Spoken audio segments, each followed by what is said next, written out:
So the government have announced this new football regulator, and there's so many things that come from this, and we'll get on to that. But before we start, what's your general overview of everything that's gone on?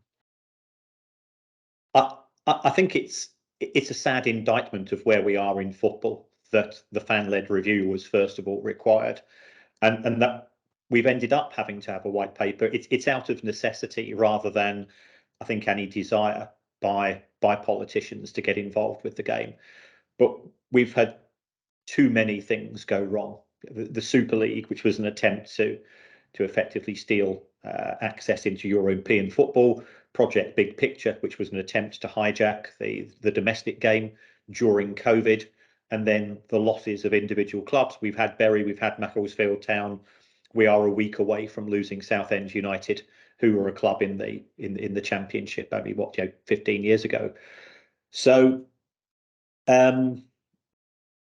it's an acknowledgement that football plays a unique place in this country's day-to-day existence.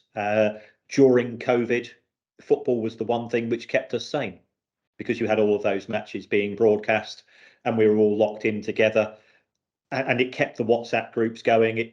We couldn't physically see our friends and relatives and loved ones, but football was the one live event, other than talking about COVID, that united the nation. And I think the white paper is a reflection of the importance of the game to this country, and perhaps most importantly to individual towns who get their identity and their sense of sort of purpose and belonging from having a team which many other people in the country have heard of, and gives you a start point for any conversation.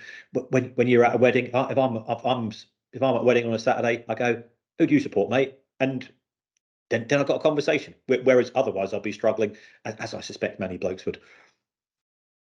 Yeah, I think we've all definitely been there when football's not on the table. You're pretty limited in terms of conversation with people you've not met. But with this whole European Super League, the fans were against it first and foremost. UEFA was against it. La Liga, for example, were against it. I mean, we just had Tebas, didn't we, at La Liga HQ talking about how much he despised the idea.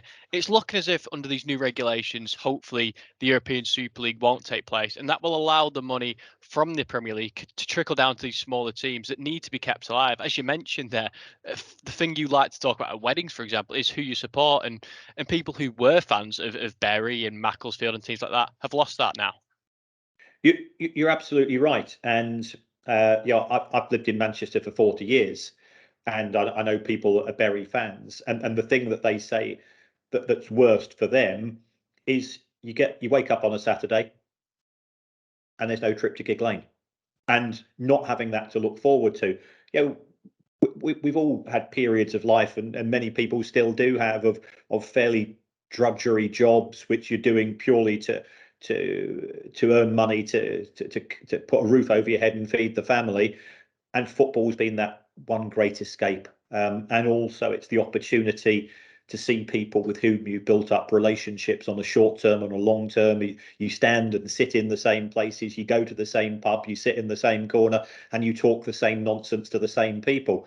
But that's actually good for you, because it does remind you of, we are social animals, and football is that great point for social interaction. You think about the World Cup and the Euros, and the way that we got behind the England team and the Wales team and so on, and it was great.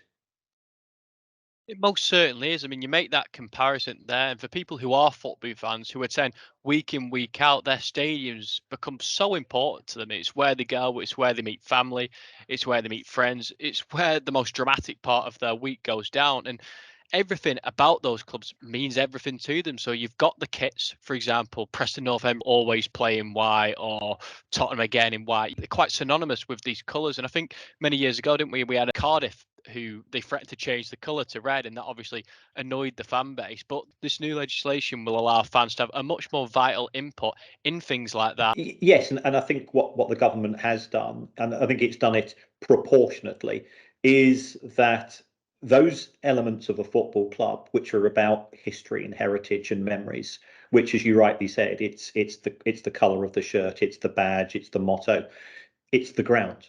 Um, Fans will have a power of veto. So there's no way that fans should get involved in running a football club on a day-to-day basis in terms of, sack the manager, get this player. We're football fans. We are not professionals.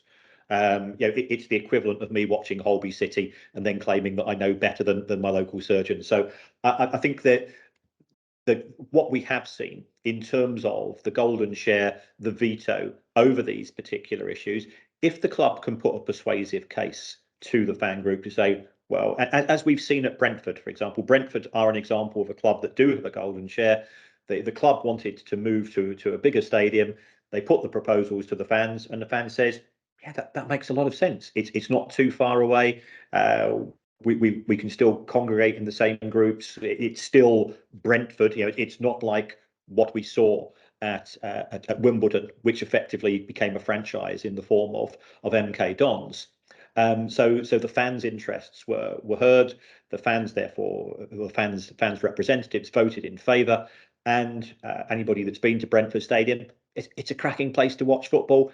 Everybody's a winner. You get more people in. There's more enjoyment. You've got better facilities. There's a lot of positives. So, as football fans, we're not Luddites, as we are often portrayed. But at the same time, some things are a step too far, as you rightly you rightly name checked what happened at Cardiff City.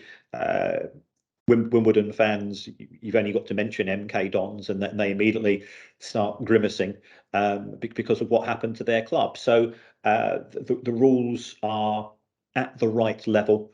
They still protect club owners in terms of what the owners can do, but they acknowledge the importance of fans to the game. And again, sort of voicing back to what we saw at COVID, football during lockdown wasn't football, was it? It was a training session with a little bit more spice, but there was something missing in every single one of those matches that we watched, and that was what football fans do. Football fans convert a piece of architecture into a living, breathing organism through the sighs, the screams, the cheers, the moans, and that's part of the beauty of the game.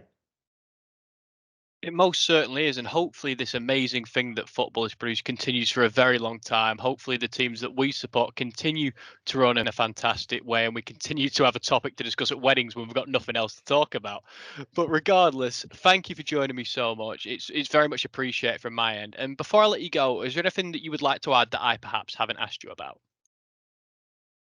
I think we look at the four main things that we've covered. We've got the financial regulation, we've got the fan involvement, the owners and directors test, and general governance issues. I think, yeah, unless you want to talk about the redistribution, or will it be more difficult for somebody to buy a club, I think we're fine.